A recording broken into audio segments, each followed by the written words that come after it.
stupid punk rock. I don't, I just think of it as rock and roll because that's what it is.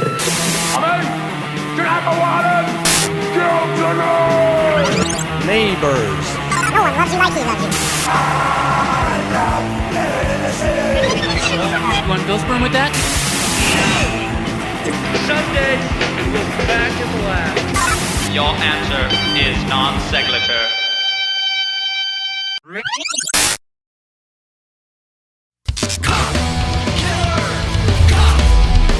All right, this is Stan Mueller. Hey, what's up? This is Jeff here, and welcome to another episode of the Punk Rock Chronicles podcast, where we talk about all things punk rock with the people who live it. And today, we have got another very special guest for you guys. He is a member of the Grim and Glue Gun. This is Bob Oedy. Mr. Bob. Right on. Glad to be here. Awesome, man. Well, we're definitely happy to have you on the podcast. Thanks for coming in. Now, when you first started getting into punk rock music, like, what was it? What was your entry point? How did you first get into punk rock? I think it was probably rock and roll high school with the Ramones. It might have been that, but it also, I was just talking to my wife about it. My brother went to see the Sex Pistols in San Francisco. He brought home photographs of the Sex Pistols. He brought home a cassette of the Sex Pistols. And I remember thinking it was the wildest thing ever. And his stories were amazing. And I remember my dad saying, "You're never going to go to a punk show." And I went, yes, I am. Yeah. So, yeah. Wait, how old were you around this time? I guess I was about 15. Wow. Yeah. And I remember thinking it was the greatest thing ever. So, What was your first show? the Dead Kennedys at the Whiskey A Go-Go. Wow. So that was your first show you've ever been to? First show, yeah. A friend of mine, his girlfriend said, "Hey, we're gonna go to the show." I had my driver's license at the time. They said, "We're all gonna go to this show, and you're driving." Nice. And that's how it ended up. It was amazing. It was a great show. It changed you? Absolutely. Yeah? Scared the hell out of me is what it did, really. I mean, Jello was just in top form at that time, and he was jumping into the crowd, and I was in the crowd on the floor. We were down close to the stage on the floor, and Wow. yeah, boots were flying around, and it was pretty hairy. But I remember thinking, damn, this is freaking awesome. Something you want to do, right? Something I want to do. And if I could be on the stage, oh my God, So what came first for you then? Were you a musician first who then got into punk rock, or was it you liked punk rock so much that you became a musician? Well, the way I became a musician is there was my friend's mom, who was a big influence in my life, Mrs. Hinda Adler. She's passed away since, but she said to me when I was about 13, she says, "Bobby, if you love music so much, you should start a band. Take up guitar." And I remember thinking, Mrs. Adler thinks I could be in a band? Yeah. Like, oh my God, That's like like a light bulb went off, Now, I didn't have a guitar, and I didn't know where I was going to get any money for a guitar or anything like that. But I went home, told my parents. The next thing they know, they said, "Well, there's this girl at the church, and she plays guitar. Maybe she could give you some guitar lessons." And that's how it all started. So the girl at the church, I like that. Absolutely. So was she teaching you good, fast power chords? No, Or was she teaching you gospel tunes? yeah, he's got the whole world in your hands. That was my first one. Nice. Basically, when we got to the point where I learned bar chords, I said, "Well, that's good enough right there. I think I got this from here. I can take it from here." Yeah. Did you ever do any punk rock covers of "He's Got the Whole World"? No, in I his never hands? did. No. But I started writing songs. Really, the minute I got guitar. Okay. The minute I got the guitar, I started writing songs, and they didn't make a lot of sense, but people thought they were kind of funny, and But yeah, I started writing songs, and like I said, God bless Mrs. Adler for believing in me and telling me that. And it just goes to show you, by the way, if there's some young people in your life, pump them up. Don't knock them down. Pump them up. Yeah. Because Absolutely. maybe they don't feel good about themselves. And she recognized that I loved music because we were listening at that time Led Zeppelin. Song Remains the Same. We listened to it over and over and over and over all summer long. We probably listened to it hundreds and hundreds of times. And she walked in, and that's when she said it. Smoked a big doobie. Not so much at the time, but you know what I mean? That was later. Oh, man. So now you have, you learn how to play power chords. How does the whole progression into playing punk rock and finding band members come about?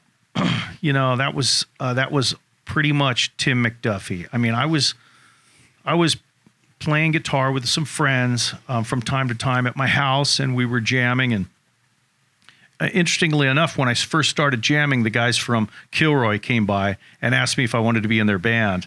And really? So shout out to Kilroy.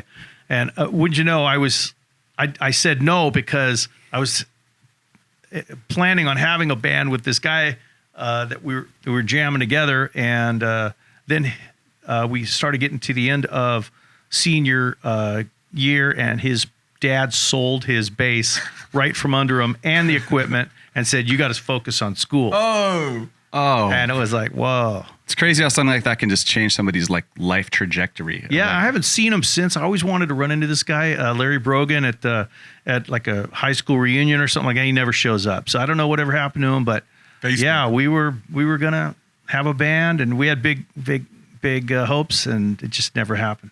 So how did this lead into the Grim? Well,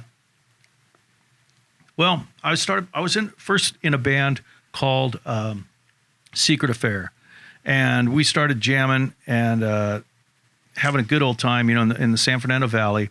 We did play a couple of shows, and we were playing a party, and Tim McDuffie showed up, and he was just so into it. That's our singer of the Grim. Just so into it.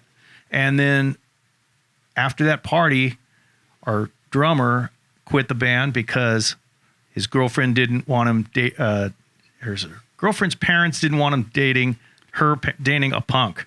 So he quit the band, and Probably not the first time that's happened. yeah, and so Tim, went and got us another drummer. We had to steal a drum set for him. Actually, we drove around some alleyways in the San Fernando Valley until we've heard about it. Yeah, there was a drum set out there that was in somebody's garage. Wait a stole a second. drum set.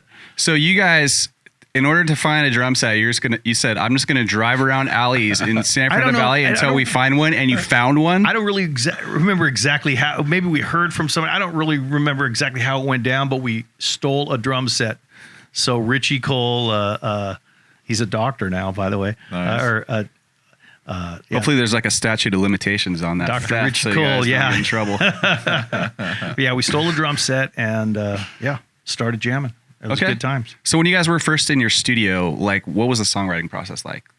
I would write the music, and then we'd kind of get together and jam it out, and then it would kind of come together. But all the music we kind of made together. I would start with the riff or something like that, would jam it, and then we'd kind of put it together from there.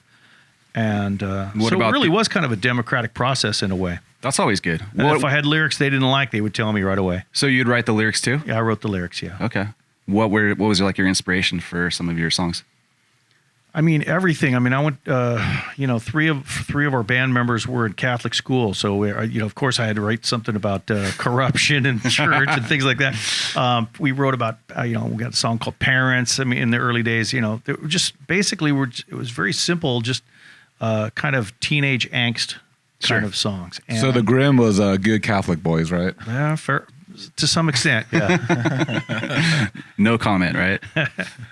Well, we started out with parents that loved us, and we were kind of different in that way. We also went to private school, three of us. So, I don't knock it. I think it actually, in the long run, probably saved us, from ending up in the gutter and somewhere in Chicago or something like that. Yeah. Eventually. It's pretty crazy how important, like, even to like a punk band, what the difference that having supportive parents can play. Right. In that. Because I mean, like you said, the one guy had to sell his bass, and maybe he never played music again. Probably never did, Yeah.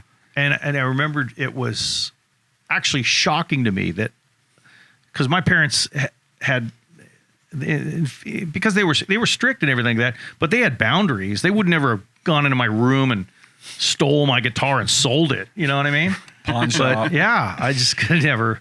I couldn't even. When that happened, I was so. It was just so wrong. You know. Yeah. You write a song about it? I didn't write a song about it, but maybe I should have. You know? Yeah. Maybe I should still. I mean, it still pisses me off. Totally. Pisses me off. You know. So as you guys are writing music, you guys are playing parties at this point? Yeah, we were pretty much a party band. We were playing parties, but the good thing was this is when they had house parties, and we might get 400 or 500 kids at a house party, and right off the bat, we had a drummer, again Richie Cole. He would at that time he was just like a chick magnet, and so we would play these parties, and it was just unbelievable the amount of girls that would show up, and it was awesome, it really was. Yeah, and then later, when Did you get like some secondhand action off of that? Probably, but the thing is we would then later on, we were encouraged by Doug Moody from Mystic to go on tour, but it seemed in a way like a waste of time because we'd travel 500 miles and then maybe we'd play for 200 people. We didn't understand the real value of touring. Sure. Obviously NoFX took that to the limit. The hardest working band in punk rock, NoFX is. NoFX, absolutely. Hardest working band in punk rock. They just took it to a whole different limit, And but we, again, I didn't understand why I'd want to get in a hot, sweaty van with no air conditioning and travel, as opposed to just going up the street playing a party on a Friday night, and it would be jam packed, and I'd go home feeling good. Yeah, feeling great, and sleep in my nice, warm, safe bed. Right. So well, let's talk about your connections with Mystic. How did that all come about? There's different stories out there. The way I remember it is different than the way some other people remember it, including Doug.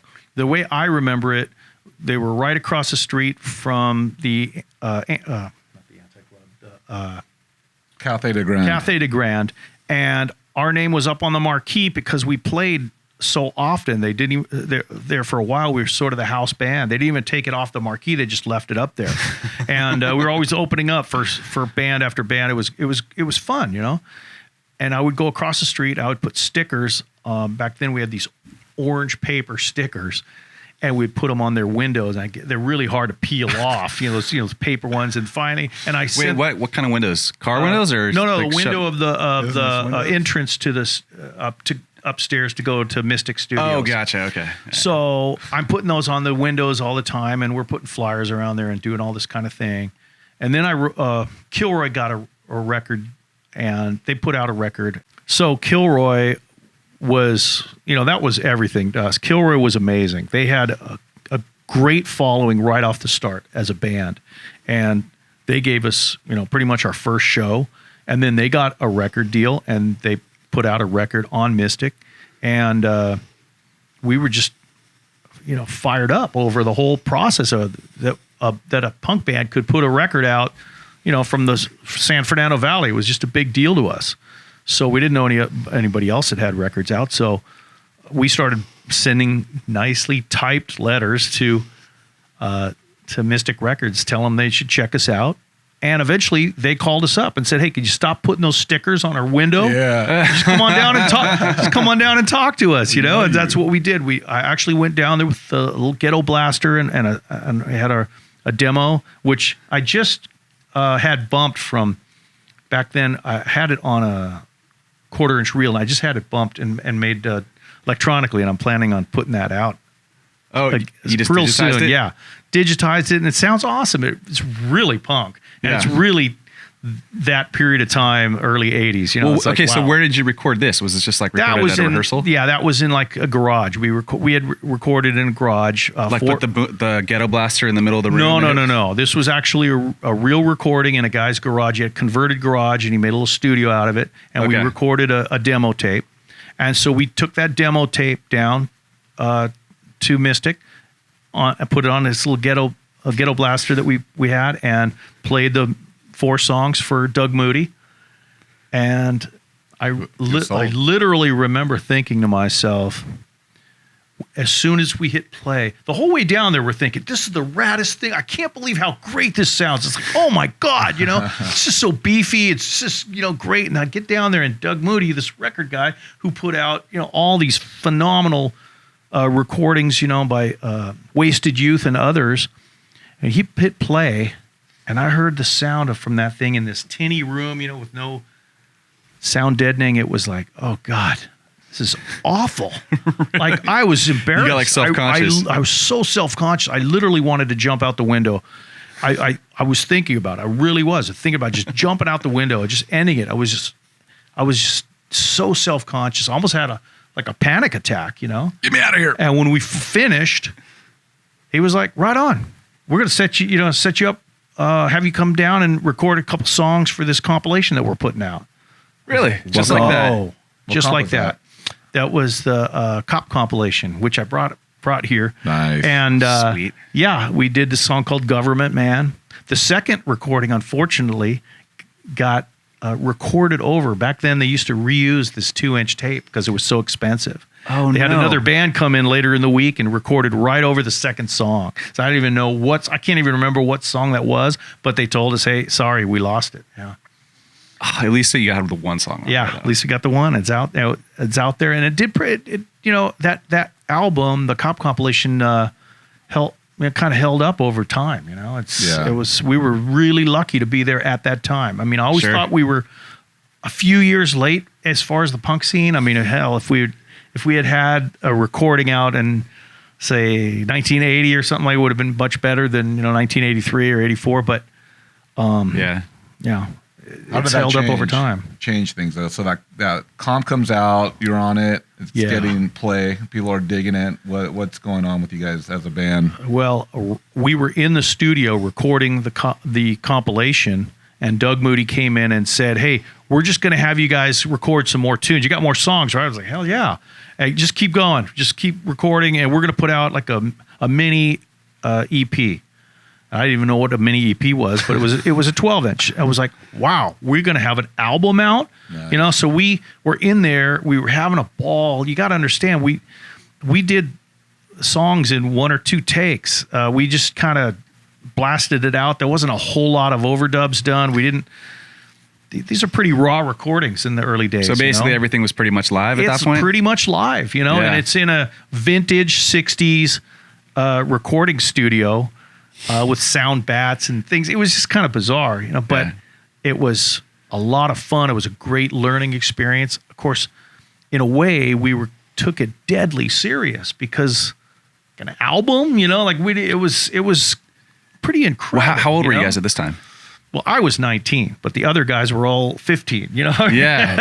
Tim was 15, That's a big deal. So, yeah, it was a big deal. I mean, did El Duce show up? I partied with him before. I went to a couple parties with him, but I don't think I would have hung out too much with El Duce. But we did hang out with Doug Moody, which was a fantastic opportunity. I mean, in case you don't know, but if you ever seen the movie Pretty in Pink, you'll see the record, the Grim Orange album in the background, and that was all because of Doug Moody. We were in the place. This guy comes in.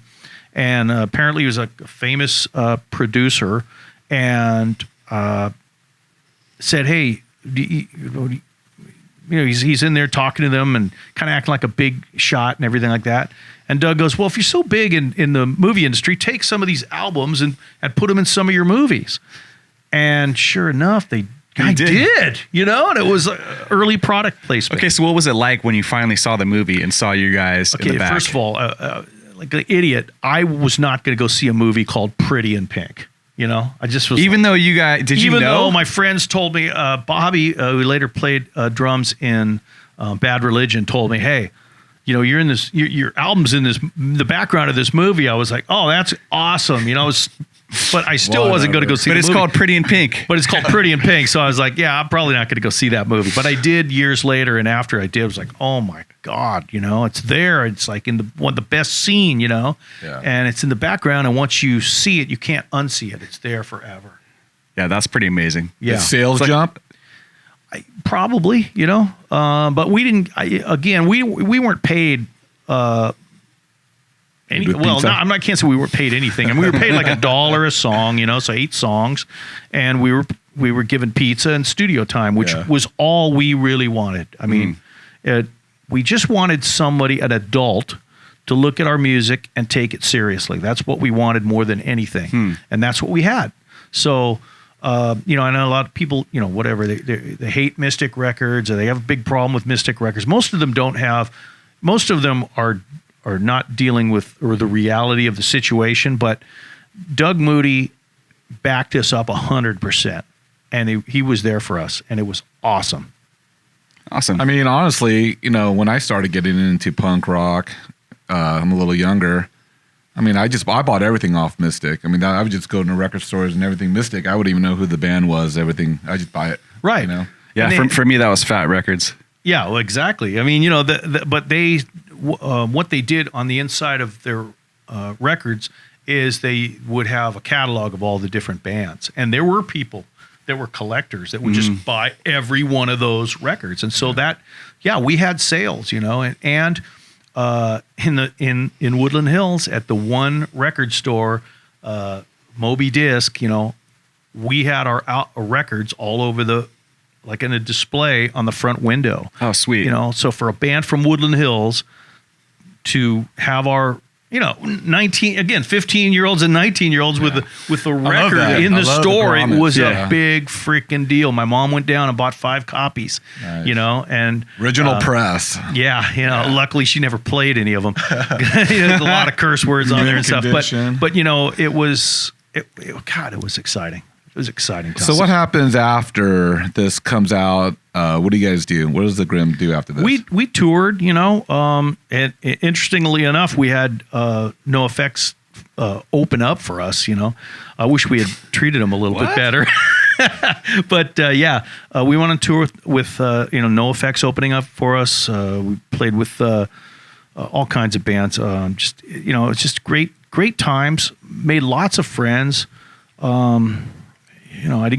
I skipped college because I had an album out and I had a hot girlfriend at the time. And my dad was like, "Yeah, well, you got to go to college." I was like, "I don't know about that," I thought this is pretty much it. This is it. But unfortunately, things kind of began to crumble there around, in 1986 or something for Mystic, and then we got on another record label, and that as soon as the record came out, the second album, the label went under. So we had a sort of, and then it was tough to get shows, and then the punk shows just got really violent for a while there in the late 80s. It was just, you couldn't get a show. And if you could get a show, it was usually not the perfect situation. I mean, it was difficult. All right, so Bob, tell us about how Glue Gun got started. Glue Gun was just sort of it was moving on with the Grimm. In other words, things kind of came to a head there with the Grimm. And if you listen to our Glue Gun's first album, it's pretty much they're Grimm songs. They really are. A lot of them are songs that I wrote as the Grimm, but I ended up putting them out as Glue Gun. Just kept moving on, And but the only difference was I moved from guitar to singing, and I really enjoyed it. Glue Gun probably should have gone a lot further than we did. We put 2 records out and a 7-inch. We had lots of fun. We did tour the U.S., but we never got over to Europe and things like that where we probably should have done that. But I had a career, and I was in an apprenticeship program, things like that. It was just makes it tough. Life got in the way. Yeah, you can't you can't travel for weeks on end and have a solid career at the same time. So, but we had props, a bunch of props, right? You guys worked. I put a TV on my head. We used to do pyrotechnics, which I've got. I've got a couple of spooky stories with pyrotechnics. Years later, when I saw that accident with Great White, where the club burned down, I remember thinking to myself, "Whoa," wow, that could have been us in a big way, because I used to. We actually had a convicted pyromaniac doing our pyrotechnics in the That's beginning. probably not a good idea. I know, but he was so into it. You know what I mean? Like, he would show up and he would make these things and do these. He's like, hear me out. I'm going to light you on fire. He did some crazy things, and I had a couple of close calls. One, we did the pyrotechnics in the front of the stage. We used to do them at the Anti Club, and this girl's hair caught on, and it was just like, wow, you know. Shut up. And thank God she didn't sue us or anything like that. But you know, we did stuff like that. And then another time, I had one where I accidentally plugged the thing in, and I was looking down at the thing. It's almost like having a gun at your head and looking down the barrel. You know, it was not, and it went off. And we had some real close calls, but the thing that we didn't do is we didn't bring fire extinguishers. We didn't have a backup plan. So, because we used to want to bring like fire extinguishers, but then it was like, if they see the fire extinguishers, they're not going to let you bring this stuff in. You know what I mean? It's a good point. That's some pretty good logic. Yeah, we had everything kind of tucked in there, and so it probably looked like lighting equipment, you know. But we set it all up, and it was. Did the club know you were doing that? Yeah, the club's like, no what idea, the hell? no idea. And then after, they'd get pissed, but then it was like, hey, it was only a second, you know. What's the big deal, Yeah. right? But no, we never asked permission. I used to fire off a 38 caliber blank gun. We had a song called "Let's Rob a Convenience Store." I would come out with a stocking mask and fire off this blank gun, you know, and I fired this into the crowd, and Crazy, Bob. flames were coming out of the gun like this far, you know. So it was, oh my God. It was pretty hairy. Some of the stuff we did, there was only one time I ever asked permission to do that, and that was at this park that we played in Simi Valley, and there were cops there, and they were armed, and I went and told them, hey, by the way, I'm gonna shoot this, you know, cap gun, you know, whatever. And then it wasn't a cap gun; it was a 38 caliber blank gun. It fired, you know. That would not go well today. No, nowadays it would be absolutely nuts. But I used to smash TVs with a sledgehammer on stage. We never asked permission for that either, and it would always make glass go into the crowd. You know, and I had a cow head we used to throw into the audience, but it was frozen, so it was like a frozen cow head. You know, you could. So Wait, like a real frozen cow head? A real frozen cow head without the skin. You guys on were it, you know. fucking nuts. Yeah, we did Glue gun was crazy. did some wild stuff, Yeah. but it was all for the effect. It was for the shock value, you know, and it worked in a way, Theatrics. you know. I wish, like I said, we had taken it to Europe, because I think they would have freaking gone for it. Hell yeah. And I love the music too. For those two Glue Gun albums are awesome. It's like that Thank you. fast punk rock stuff. And you guys were one of like the earlier bands on Fearless Records, right? That's right. Yeah. How did that happen? I don't know how it happened. I mean, basically, they put out we had a 7-inch. We had a demo tape that we recorded in a garage by a guy named Ninus. He was a genius, and we were shopping this thing around, and the guy from Fearless said, we'll put it out as a 7-inch. I was like, okay, great. So he put that out, and then when our next album came up, we recorded all our own, and when we were going to shop it around again, he offered to put out that album, and well, not unfortunately, but just how things happen, I was like, nah, I don't know. You know, you know, I didn't think it was big enough at the time. I obviously didn't see that they were going to become like pretty much a major record label. They were smaller back then. They were small at that time. They had like some compilations that. Yeah. And he was maybe a little bit of a huckster. You know, he's selling coins and stuff. You know, he's just doing all. Bob Becker was doing all these things. And I was kind of like, I don't know, you know. And then so the first record we put out was on Posh Boy, and of course, Robbie Fields. You know, he discovered so many bands that, you know, when he put out the Rodney on the rock albums. He discovered Social Distortion and so many other bands, just Channel 3, on and on and on. He's amazing. But he came to me and said, you know, I wish to put out your band, you know, in an English accent. It was like, You say it like that? Absolutely. You know what I mean?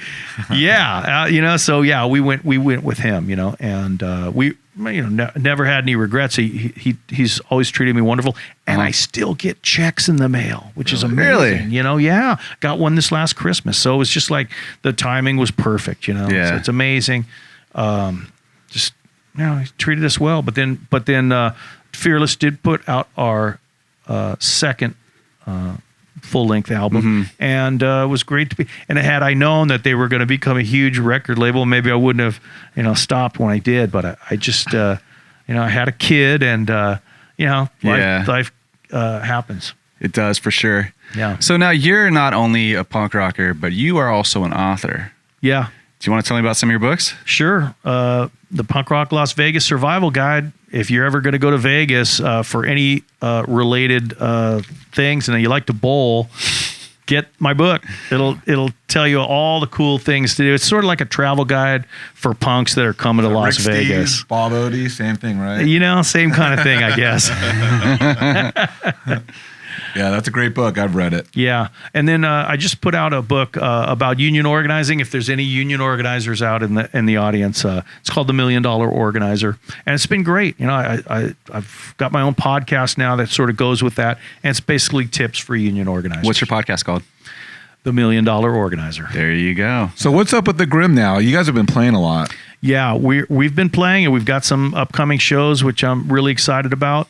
And you know, we put on a full-length album just recently called The Nuclear World Order, and it's been a lot of fun. We're just having a good time.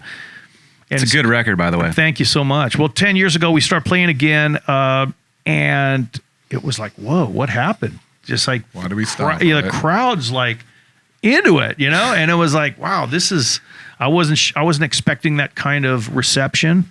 And then we go, hey, let's keep doing this. Let's just keep going. And we have been, and it's just been a blast. And we're able to play with all the bands that we just love, you know, I mean, and since then I've been putting on shows myself with the Punk Rock Swap Meet, and it's just been amazing. It's for charity, and we're able to actually help the bands that we love so much from the early days, you know. Mm-hmm. For example, this last one we just had Shattered Faith and Yeah, we just Channel had them in 3 there. Yeah. and the Youth Dickies and Youth Brigade, and we're like able to showcase them and give them the perfect show. And, you know, we've got the sound dialed in. We have lanyards made up. It's, you know, we just try to put on the show that we wish we always had gone to, because a lot of promoters, they just put the show on, and in the old days they used to just oversell shows, just like it was just ridiculous, you know. And you go to the restroom, there might not even be toilet paper in there, and on and on and on, you know. But now we put these shows on. We're all adults, right? Everybody's got a little bit of money, and we put these shows on, and it's just a lot of fun. I mean, people have a blast, and it's all for charity. That's a good story, though. You know, Yeah. promotions with love. What's the charity that goes to? It's called the Punk Rock Swap Meet Incorporated, and we put on 2 events. They're free events for kids. We put on a Halloween event. We had about 126 kids this last time in Canoga Park. These are underprivileged kids, and we just give them the time of their life. We have the bouncy castles there. We have food and candy and entertainment, and then we do another one at Christmas at the same location in Canoga Park, and we gave out 348 toys this year. Really? So it was a pretty big deal. Wow. It was very organized and awesome event, very safe, and just a blast, you know. And just there's a lot of underprivileged kids in Canoga Park, so it's amazing to be able to kind of give back and show them a great time, feed them, and send them on their way. It's really cool to see how it's evolved, though. I've been watching you do this for years, and from where you have it now, it's amazing for where you were. You know, Yeah, absolutely. Well, we try to get better every time. We try to improve a little bit each time, and we plan it all year long. It's an annual event now. We tried to do it twice a year. It didn't work out, but we do it annually now. But we spend the whole year planning this event. This last time we raffled off I think it was 3 guitars. Wow. And people just dig it, you know. Crazy how like punk rock is contributing to society That's in a what I positive think. way. I know. I'm laughing over the whole thing because you just don't expect that. You know, everybody expects the promoter to be pocketing a whole bunch of money and just doing it for the money, you know. And there's not a lot of money there, but you know, there's some. And if you plan it right, people will support you. And so I want to thank everybody who's come to the Punk Rock Swap Meet for participating. We've got some great vendors, and the bands have been wonderful. You know, it's amazing. So what's next for the Grim? And are we ever going to see Glue Gun back together? Well, the Grim, I've got some shows coming up. I don't know if you want me to plug some let's shows. hear it. Yeah. Well, first of all, let me tell you about this thing. And this is not the Grim, but I'm going to be doing sound for this. And this is the 2020 St. Patty's Day Bowl Stravaganza. It's a Nardcore and LA Glitter Punks present show. So it's going to be with Halftime and Pulley and all kinds of bands. Let me see the other bands on here. Yeah, Robot Uprising, Detox, Sidekick. I mean, this is going to be an awesome thing. It's Harley's Bowl and in Simi Valley. They say, oh, well, no, it's different. It starts at 2 o'clock in the evening, 2 in the afternoon, and it goes on all day long. So this is going to be awesome. That's on Saturday, March 14th. I'm going to be doing sound. So of all things, you know, right? Support. Yeah. So then we've got some other shows coming up. We've got Joel's 30th birthday party with Shattered Faith, Ill Repute, The Grim, and Los Brigands, The Big Takeover. That's a Bad Brains tribute. So that's going to be at Characters Bar Saturday, April 11th. So I hope you can make it to that one. It's going to be awesome. Yeah, we got another one with Broloaf, Broloaf and The Grim. We're coming to Yucca Tap Room, and that's in Arizona. So, yeah, Tempe, Arizona. That's on May 2nd, Saturday, May 2nd. And it's just going to be a great show. Can't wait to be out there in Arizona. Love that one. And then one more and this one's quite a ways off. This was in July 11th. But we're doing this one with, what is that, Roomful and Ipsy, The Grim, Skid Marks, and Social Spit. And I'm looking forward to this one for sure. It's going to be at the Casbah in San Diego. We love going down to San Diego. So come on down and see The Grim and appreciate your support. Awesome. Heck yeah. So you guys heard it. Make sure you check out The Grim when you see them playing live in your area. They're definitely awesome. Bob, thank you so much for coming on the show, man. It's been awesome hearing your stories. Once again, my name is Jeff Vierhaken. You can find me on the social channels, whatever. Make sure that you subscribe to our podcast on Apple Podcasts. And if you guys like watching the video versions, make sure that you subscribe on YouTube so you never miss an episode. And I'm Stan Mueller. So follow us on the Punk Rock Chronicles Facebook site and our Instagram site. So I'll constantly posting on there, promoting all these bands, promoting punk rock, just because that's what we're into doing. And what about on YouTube as well? So be sure and like their page on YouTube. I know I did. Absolutely. All right, guys. We'll see you next episode. Thanks.